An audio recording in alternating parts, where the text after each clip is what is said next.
हरे कृष्णा। आज हम शुरू कर रहे हैं गीता का अध्याय नंबर 2, गीता सार। तम तथा कृप्याविष्टम अश्रुपूर्णाकुलेक्षणं विसीदन्तम् इदं वाक्यम उवाच मधुसूदना। संजय ने कहा, करुणा से व्याप्त शोकयुक्त अश्रुपूरित नेत्रों वाले अर्जुन को देखकर मधुसूदन कृष्ण ने ये शब्द कहे। श्री भगवान उवाच कुतस्त्वाकस्मलम् इदं विस्मेयम् उपस्थितम् आनार्यजुष्टम् अस्वर्ग्यम् अकीर्तिकरम् अर्जुन। श्री भगवान ने कहा, हे अर्जुन, तुम्हारे मन में यह कलमश आया कैसे? यह उस मनुष्य के लिए तनिक भी अनुकूल नहीं है जो जीवन के मूल्य को जानता हो। इससे उच्च लोक की नहीं अपितु अपयश की भी प्राप्ति होती है। क्लैब्यम मास्म गमा पार्थ न एतत् त्वयुपद्धते क्षुद्रम हृदय द्रौबल्यम तक्तोतिष्ठ परम तपा। हे अर्जुन, उठो और इस हीन नपुंसकता को प्राप्त मत हो, यह तुम्हें शोभा नहीं देता। हे शत्रुओं के दमन करता, हृदय की क्षुद्र दुर्बलता को त्याग कर युद्ध के लिए खड़े हो। अर्जुना उवाच कथम भीष्मम् अयम् संख्ये द्रोणं च मधुसूदना इषुभिः प्रत्योतिष्यामि पूजा अर्यो अरिसूदना। अर्जुन ने कहा, हे शत्रुहंता, हे मधुसूदन, मैं युद्ध भूमि में किस तरह भीष्म तथा द्रोण जैसे पूजनीय व्यक्तियों पर उलट बाण चलाऊंगा। कुरु न हत्वा हि महानुभावान् श्रेयो भोक्तुं भैक्ष्यम् अपि हि लोके हत्वा अर्थकामानस्तु गुरूनिहेवा भुञ्जे भोगान् रुधिरप्रदग्धान्। ऐसे महापुरुषों को जो मेरे गुरु हैं, उन्हें मारकर जीने की अपेक्षा इस संसार में भीख मांगकर खाना अच्छा है। भले ही वह सांसारिक लाभ के इच्छुक हों, किंतु हैं तो गुरुजन। यदि उनका वध होता है तो हमारे भोग प्रत्येक वस्तु उनके रक्त से सनी होगी। नाचे तत्ते विध कतरन्नो गरियो यत्वा जेम यदि वानो जयेयु यानेव हत्वा न जीविषामा ते अवस्थिता प्रमुखे धात राष्ट्रा। हम यह भी नहीं जानते कि हमारे लिए क्या श्रेष्ठ है, उनको जीतना या उनके द्वारा जीते जाना। यदि हम धृतराष्ट्र के पुत्रों का वध कर देते हैं तो हमें जीवित रहने की आवश्यकता नहीं है, फिर भी वह युद्ध भूमि में हमारे समक्ष खड़े हैं। कार्पण्य दोषो उपहत स्वभावा पृच्छामि त्वां धर्म सम्मूढ़ चेता यत् श्रेषायात् निश्चितं ब्रूहि तन्मे शिष्येति अहं साधिमां त्वां प्रपन्नम्। अब मैं अपनी कृपा दुर्बलता के कारण अपना कर्तव्य भूल गया हूँ और सारा धैर्य खो चुका हूँ। ऐसी अवस्था में मैं आपसे पूछ रहा हूँ कि जो मेरे लिए श्रेष्ठकर हो उसे निश्चित रूप से बताइए। अब मैं आपका शिष्य हूँ और आपकी शरणागत हूँ, कृपया करके मुझे उपदेश दीजिए।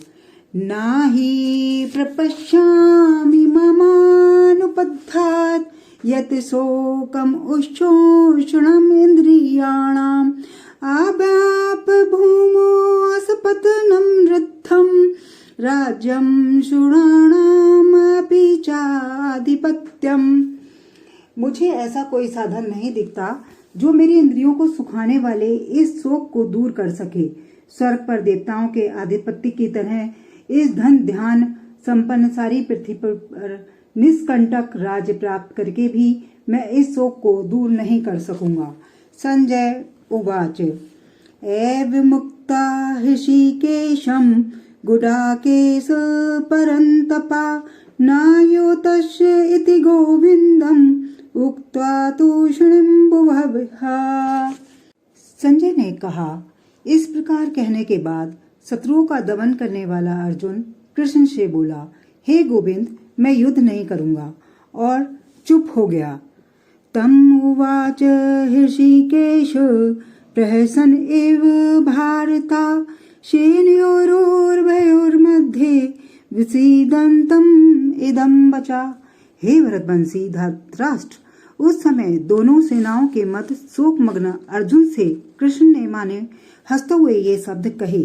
श्री भगवान उवाच असोच्यान अन्वसोचतुं प्रज्ञावादानश्च भाससे गतसून अगतसून च नानुशोचन्ति पंडिता। श्री भगवान ने कहा, तुम पांडित्यपूर्ण वचन कहते हुए उनके लिए शोक कर रहे हो जो शोक के करने योग्य नहीं है। जो विद्वान होते हैं वे ना तो जीवित के लिए ना ही मृत के लिए शोक करते हैं। ना तबे वाहम जातु ना साम ना तुम ने मे जनाधिपा ना चैव ना भविष्यामा सर्वे वयम अथा परम। ऐसा कभी नहीं हुआ कि मैं ना रहा हूँ या तुम ना रहे हो अथवा ये समस्त राजा ना रहे हो। ना ऐसा है कि भविष्य में हम लोग नहीं रहेंगे। देहिनो अस्मिन् यथा देहे कौमारामो यौवनम जरा तथा देहांतर प्राप्ति धीरस तत्र न मुह्यते। जिस प्रकार शरीरधारी आत्मा इस शरीर में बाल्यावस्था से तरुणावस्था में और फिर वृद्धावस्था में निरंतर अग्रसर होता रहता है, उसी प्रकार मृत्यु होने पर आत्मा दूसरे शरीर में चला जाता है। धीर व्यक्ति ऐसे परिवर्तन से मोह को प्राप्त नहीं होते। मात्रा स्पर्शा तु कौन्तेय शीतो उष्ण सुख दुखदा आगमा आपायिना अनित्या तांतितिक्ष्व भारता।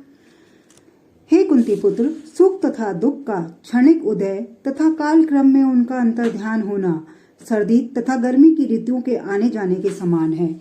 हे व्रतवंशी, इस इंद्रिय बोध से उत्पन्न होते हैं और मनुष्य को चाहिए कि अविचल भाव से उनको सहन करना सीखे।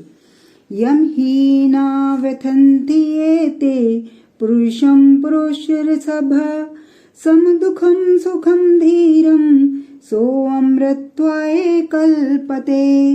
हे पुरुष श्रेष्ठ, जो पुरुष सुख तथा दुख में विचलित नहीं होता और इन दोनों में समभाव से रहता है वह निश्चित रूप से मुक्ति के योग है। नास्ते विद्यते भावो न अभावो विद्यते सतः उभयोरपि दृष्टेयो अन्ते तु अन्यो तत्दर्शिभिः। तत्दर्शियों ने यह निष्कर्ष निकाला है कि असत्य का तो कोई चिरस्थायित्व नहीं है, किंतु सत्य अपरिवर्तित रहता है। उन्होंने इन दोनों की प्रकृति के अध्ययन द्वारा यह निष्कर्ष निकाला है। अविनाशी तु तत्विद्धि येन सर्वम् इदं ततं विनाशम् अव्ययस्य अस्य न कश्चित् कर्तुम् अर्हति। जो सारे शरीर में व्याप्त है उसे ही तुम अविनाशी समझो। उस अव्यय आत्मा को नष्ट करने में कोई भी समर्थ नहीं है। अन्तः बन्तः इमे दहा नित्ययशोक्त्वा शरीरिणः अनाशिनो अप्रमेयस्य तस्मात् युद्धस्य भारता। अविनाशी अप्रमेय तथा शाश्वत जीव के भौतिक शरीर का अंत अवश्यंभावी है, अतः हे भरतवंशी युद्ध करो। या एनं वेत्ति हन्तारं यश्चैनं मन्यते हतम् उभौ तो न विजयानितो नायं हन्ति न हन्यते। जो इस जीवात्मा को मारने वाला समझता है तथा जो इस मरे हुए को समझता है वे दोनों ही अज्ञानी हैं, क्योंकि आत्मा ना तो मरता है और ना ही मारा जाता है। ना जायते मेऽत्रैव कदाचित् नायं भूत्वा भविता भूना भूया अजो नित्यः शाश्वतो अयं पुराणो न हन्यते हन्यमाने शरीरे। आत्मा के लिए किसी भी काल में ना तो जन्म है ना मृत्यु। वह ना तो कभी जन्मा है ना जन्म लेता है और ना जन्म लेगा। वह अजन्मा, नित्य, शाश्वत तथा पुरातन है। शरीर के मारे जाने पर भी वह मारा नहीं जाता है। वेदा अविनाशिनम नित्यम या एनम अजन अव्ययम कथम सा पुरुषा पार्था कमम धातयति हंतिम। हे पार्थ, जो व्यक्ति यह जानता है कि आत्मा अविनाशी है, अजन्मा, शाश्वत तथा अव्यय है, वह भला किसी को कैसे मार सकता है या मरवा सकता है। वासांसि जीर्णानि यथा विहाय नवानि गृह्णाति नरा अपराणि तथा शरीराणि विहाय जीर्णानि अन्यानि सयाति नवानि देहि। जिस प्रकार मनुष्य पुराने वस्त्रों को त्याग कर नए वस्त्र धारण करता है, उसी प्रकार आत्मा पुराने तथा व्यर्थ के शरीर को त्याग कर नवीन भौतिक शरीर धारण करता है। नैनम छिन्दन्ति शास्त्राणि नैनम दहति पाविका न चैनम क्लेदयन्ति आपो न शोष्यति मारुता। यह आत्मा न तो कभी किसी शस्त्र द्वारा खंड खंड किया जा सकता है, न ही अग्नि द्वारा जलाया जा सकता है, न जल द्वारा भिगोया या वायु द्वारा सुखाया जा सकता है। अच्छेदो अयम अधाहो अयम अकेलध अशोष एव च नित्य सर्वगथा स्थाणु अचलो एवं सनातनः। यह आत्मा अखंडित तथा अघुलनशील है। इसे ना तो जलाया जा सकता है, न ही सुखाया जा सकता है। यह शाश्वत, सर्वव्यापी, अविकारी, स्थिर तथा सदैव एक सा रहने वाला है। अव्यक्तो अयम अचिंतेय अयम अविकार्यो अयम उच्यते तस्मादेवं विदित्वेनं न अनुशोचितुम् अर्षि। यह आत्मा अव्यक्त, अकल्पनीय तथा अपरिवर्तनीय कहा जाता है। यह जानकर तुम्हें शरीर के लिए शोक नहीं करना चाहिए।